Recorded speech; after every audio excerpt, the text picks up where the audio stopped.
I have a problem with Donald Trump's destructive behavior on the psyche of America. My name's Matt. I'm from Philadelphia, Pennsylvania. I'm a former Trump voter. The reason why I can't support Donald Trump, multiple reasons. One is, I'm a proud Marine veteran.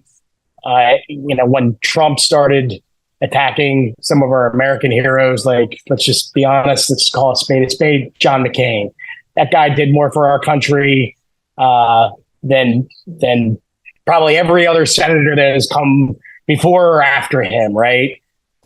He was a prisoner of war. And, for a guy to say, I like my heroes not to get captured, like, that's crazy coming from a guy that dodged the draft for bone spurs. Donald Trump spits in the face of all that sacrifice, all the folks that served over the last 20 years in the global war on terror, and the veterans that came before us, that put their lives on the line, they put their family second for the betterment of our country. It's not just the name calling. I can get over the name calling. That's fine.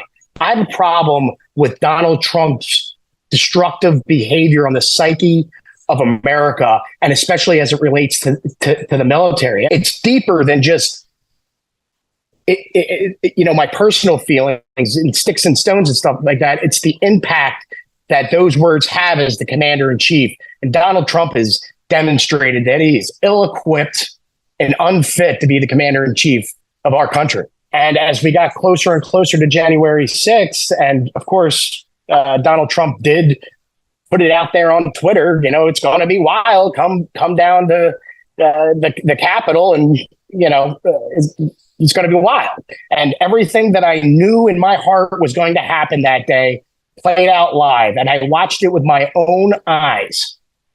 And for anyone that says, well, it was manufactured, they did some editing, I'm telling you right now, I watched it live. I knew it was going to happen, and then it happened. And then for a further, whatever it was, 4.5 hours, 5 hours, our commander in chief did nothing.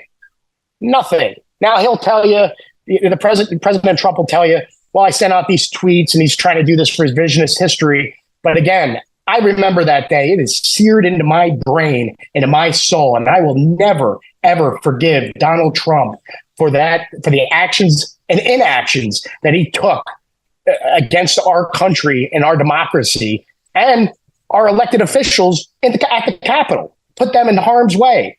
It's disgusting. If it comes down to Donald Trump and Joe Biden, I'm voting for Biden. I know at least that in what I believe is that guy is at least going to support and defend the Constitution of the United States, regardless of our political views or our policy views.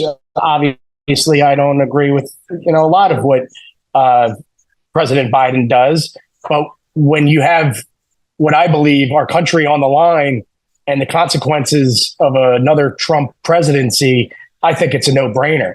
If you're still on the fence in the 2024 election, and it's going between Joe Biden and Donald Trump, take it from me. I'm a local Republican chairman for a small town out here in the Philadelphia suburbs. We keep losing, and we're losing for one reason, and that's Donald J. Trump. So I'm telling you with tears in my eyes, believe me, this is a bad choice. Donald Trump is a bad choice for president of the United States. Do your country a favor, give Joe another 4 years, and let's be done with this Trump chaos.